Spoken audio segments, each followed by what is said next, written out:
Let's talk about what the backdrop of this is on Capitol Hill. Jackie D'Angelo staying with me this hour, or at least however long it takes. We don't know. It looks like some activity on the U.S. Senate floor now. They know that Democrats are putting up amendments, still basically trying to stall this process. But we also know from our reporting here at Fox News that this is imminent now with a full vote. You were telling us what happens if the bill passes. You had some good news for us. It does run up the debt, so talk about that. Yeah, so I was putting it in context of what people would gain if the bill passes. That's the benefit of the tax cuts, the Trump tax cuts from 2017. That extension is really important. But on the debt side, we definitely have some issues.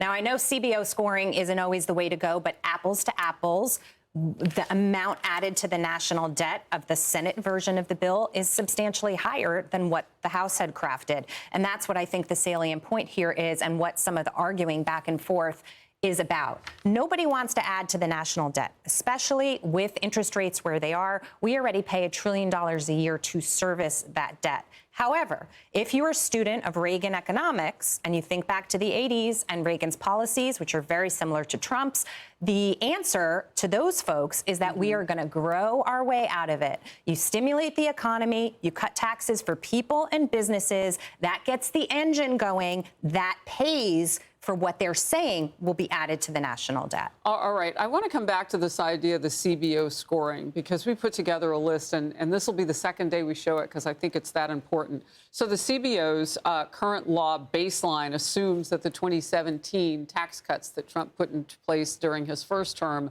will go away, that this bill will fail. So that's what it's assuming when they put together that over $3 trillion new deficit over 10 years. So let's take a look at the times where it hasn't worked out. Some recent examples of where the CBO has been wrong. Yes. The committee missed the amount of revenue raised from Trump's 2017 tax cuts by $2.3 trillion, excuse me. It predicated the Inflation Reduction Act would save billions when it actually ended up costing $400 billion in deficits. It also predicted, this is the CBO score where it has failed in the past, it has also predicted more than double the actual number of Obamacare enrollments. That is a huge point in history. That cost the country huge not to have had a really good raw score on that. So I'm not saying that it's always wrong. I'm just saying that Republicans have some ground to run on when they say that's not the only indicator. Absolutely. And what they can do is crunch the numbers as they are right now. What they can't predict and what the Republicans can't give them some tangible evidence of is what the growth will be when all the policies go into place. Also, remember, the president's been very innovative in his tariff policy, for example, which everyone is critical of. They've raised $100 billion in tariff revenue. That's amazing. And so they're doing that with DOGE cuts, and they want to do the gold card program. There are all these little places they're finding money. You know what's so interesting? I haven't had a conversation recently that hasn't mentioned in some way, shape, or form DOGE. Elon Musk made a difference with all of the drama that the left put up against him and everything else. He's part of this equation. Yes. And what I will say about Musk and the critics of the bill is that we're still spending too much and that the Republicans weren't hard enough on some of the cuts. For example, with Medicaid, we didn't cut Medicaid. Chuck Schumer's telling people they're going to lose their benefits. If you're enrolled and you're not supposed to be and you're abusing the system, you might. We just slowed the spend down and tried to trim some of the fat. People like Musk want to see you go deeper than that.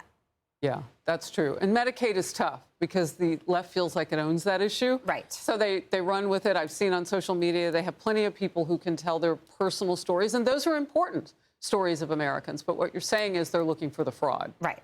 Okay. And one more thing, the green spending. Some of those subsidies in those states are being preserved, and a lot of folks are saying we should cut more of that.